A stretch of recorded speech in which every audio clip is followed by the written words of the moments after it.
Hello, it's Sarah Gray here with another video for Graphics Arts. And we're continuing with our series on our circular journal, our mixed media journal. And I've been making these pages and the embellishments using the 6x6 mixed media journal kit and lots of other fantastic graphics arts products, which I'll talk about in a second.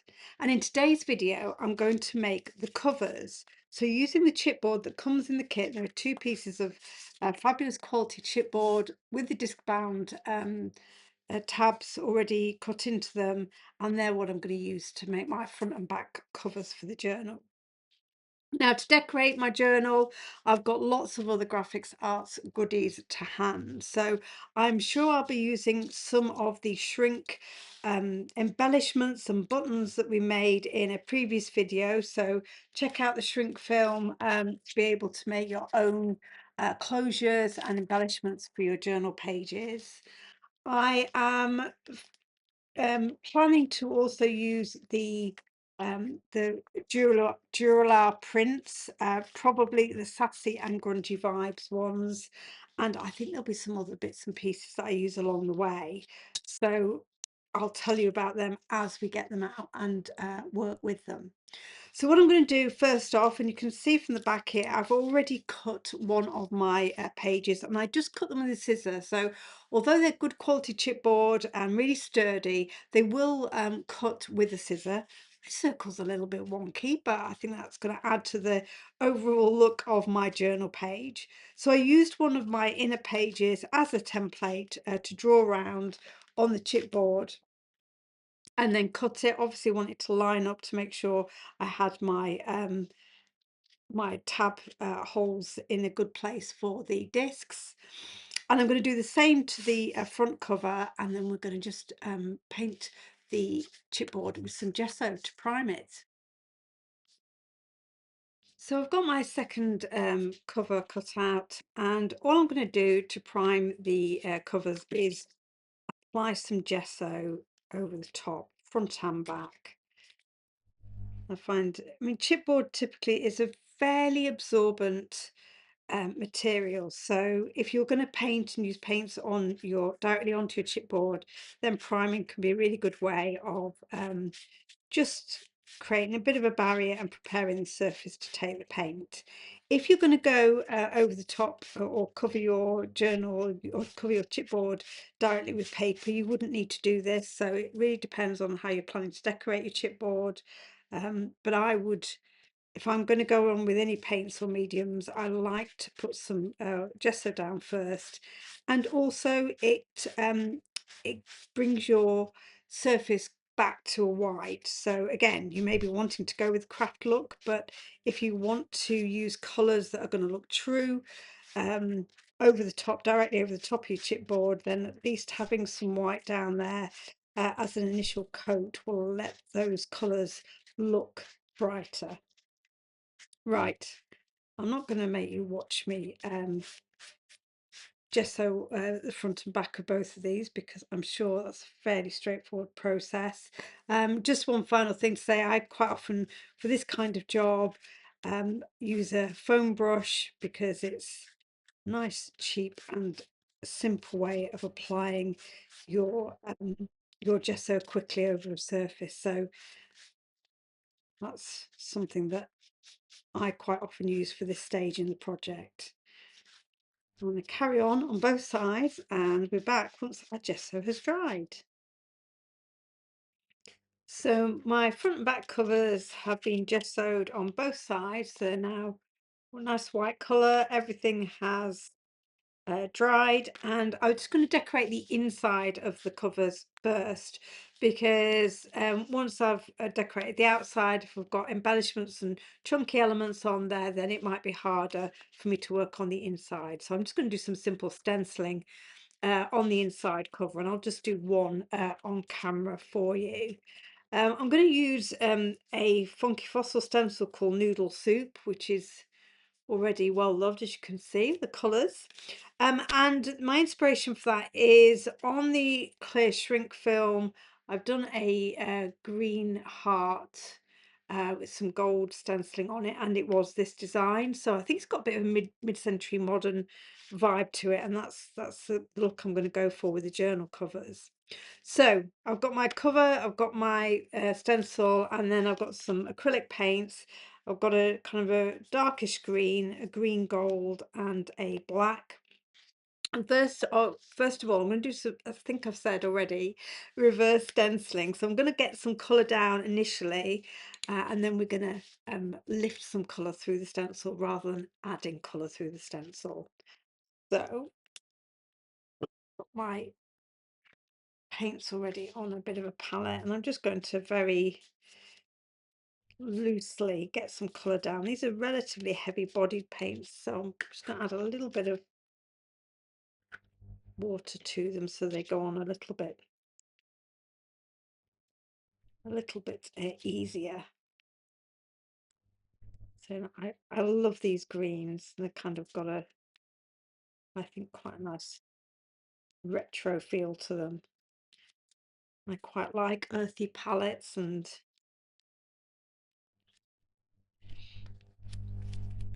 this green gold is a fairly transparent colour as well, so it's a great one for using as a glaze over the top without kind of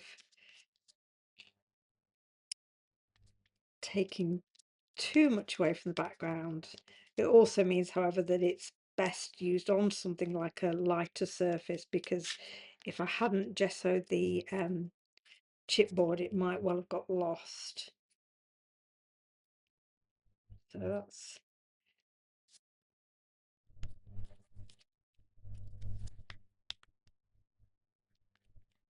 that first layer of paint down on me and on the background. Just going to quickly put some heat on this to dry it, and then we can go in with some colour to take away through our stencil.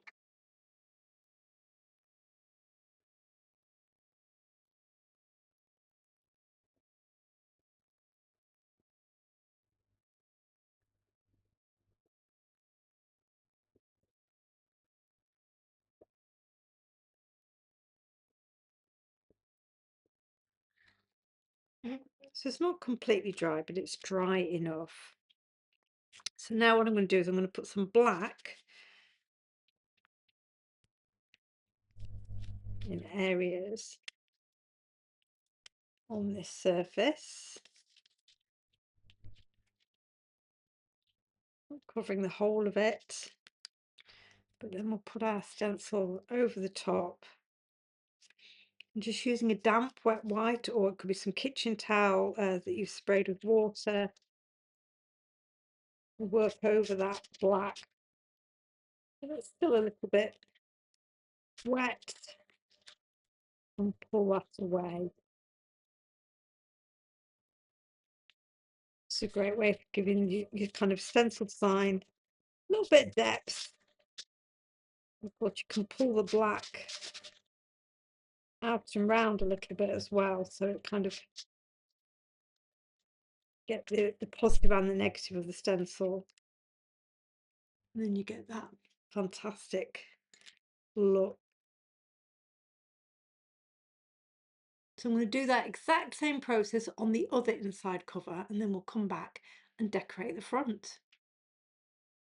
So my journal covers are dry. I love that deep grungy inside cover we did with these, lifting the colour through the stencil, and I just continued that same pattern on the front sides, but lighter. So I've added the colour through the stencil this time, but I wanted to keep it lighter because I'm planning to use one of the fantastic silhouette figures from the Sassy Dura-Lar Prints set.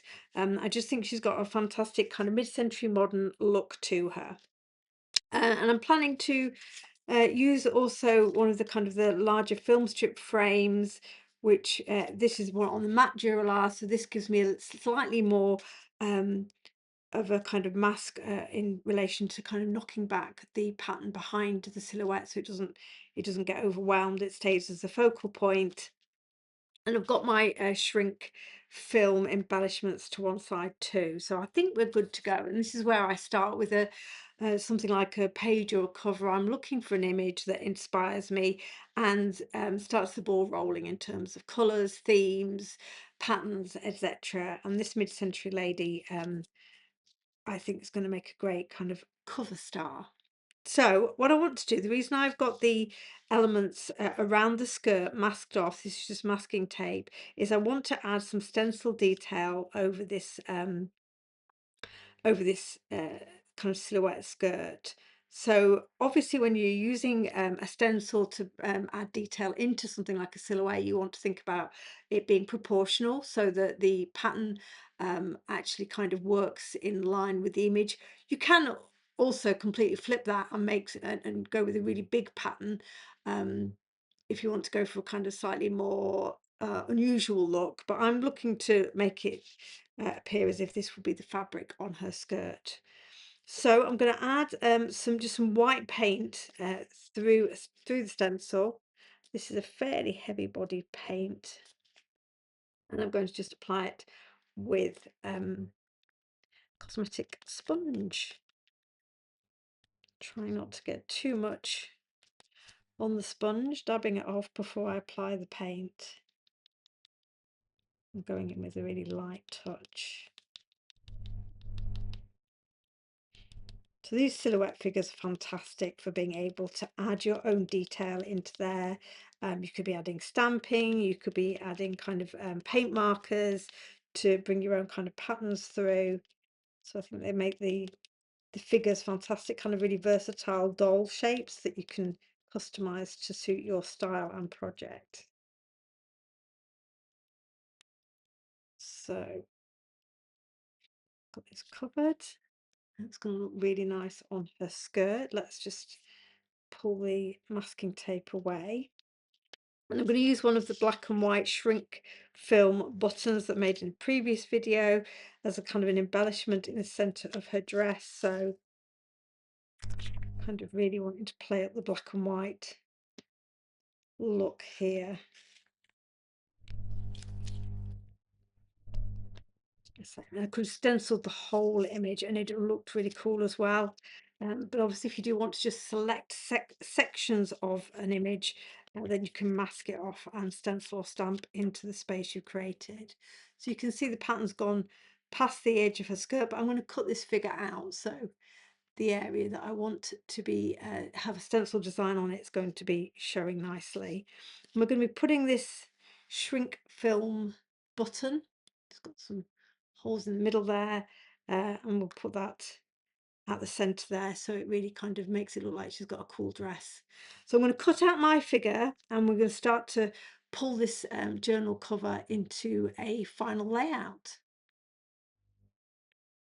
Before I start sticking my embellishments to the journal cover, I'm kind of feeling that we need to add a little bit more to this stencil background. So I'm going to add a bit of stamping using Archival ink over the acrylic paint. And I'm just going to echo the imagery that we've got as the focal point. So I've got a kind of small film negative here. I've also got some mid-century modern style images, which I think will work with this kind of theme. And it doesn't matter if this does not stamp out perfectly, because this is very much background detail, just adding a little bit, another layer to the cover.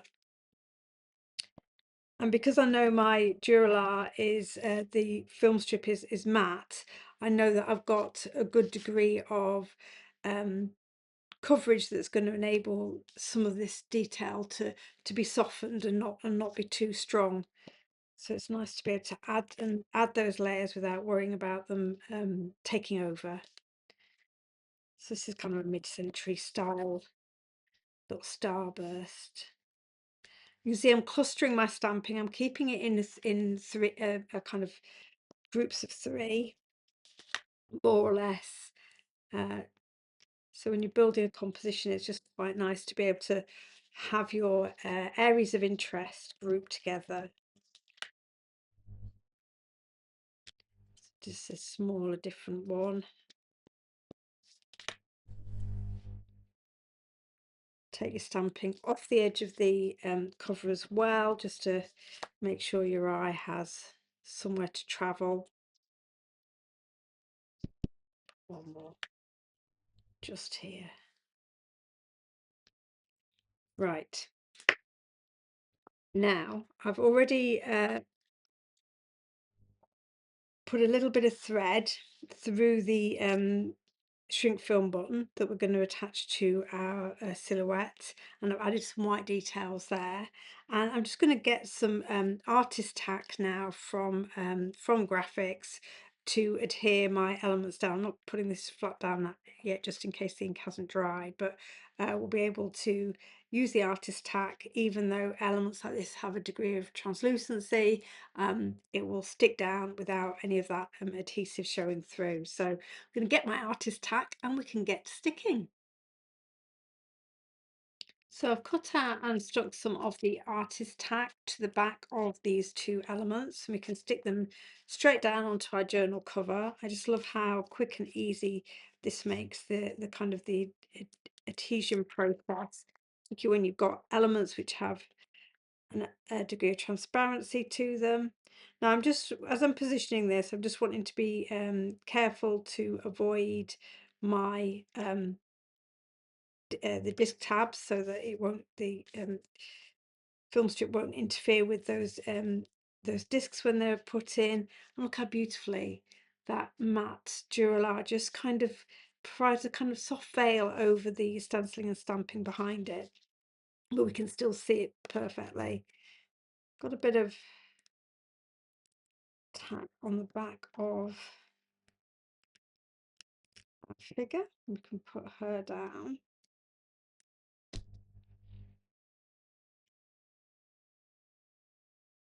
Just trying to get as much for as I can onto the cover. And then she's kind of semi-framed as well by that inner film strip as well as the larger one. And then all I'm going to do is adhere, I think I'm going to adhere this shrink film heart because it obviously echoes the stenciling behind, and I love how that's going to look. I'm going to trim off the film strip.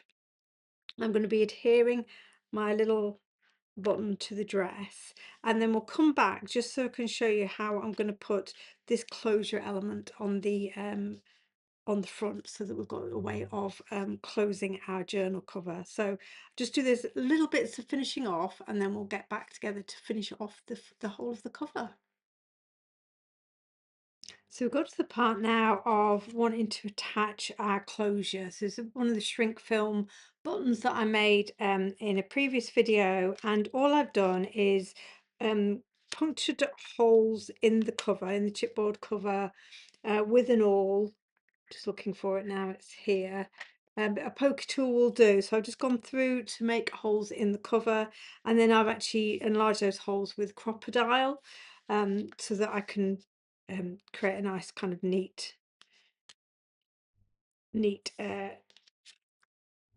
hole there. So all I'm going to do is I've got some black crochet thread, and I'm going to simply thread my crochet thread through, and what I want is I want this closure to have some movement, because I want to be able to put thread or twine or ribbon through it. So I don't want it to be hard up against the surface of the journal. I want it to have a little bit of play. So what I'm going to do here is, and this is why I've gone with a bit of a thicker thread really, is I'm just going to tie knots on each end of this thread. So that won't now go through, and I just want to be able to then judge how much thread or how much height I want the button to have. And we can tie a knot on the other side. Just getting rid of some of this excess thread. And this is trial and error, and you can always kind of readjust it, take this thread out and tighten it or loosen it as you want to. But this is quite a nice simple way of creating a fairly open closure, open closure. That doesn't sound quite right, does it? I'm sure you understand what I mean. So here's that second knot just to give it a little bit more bulk.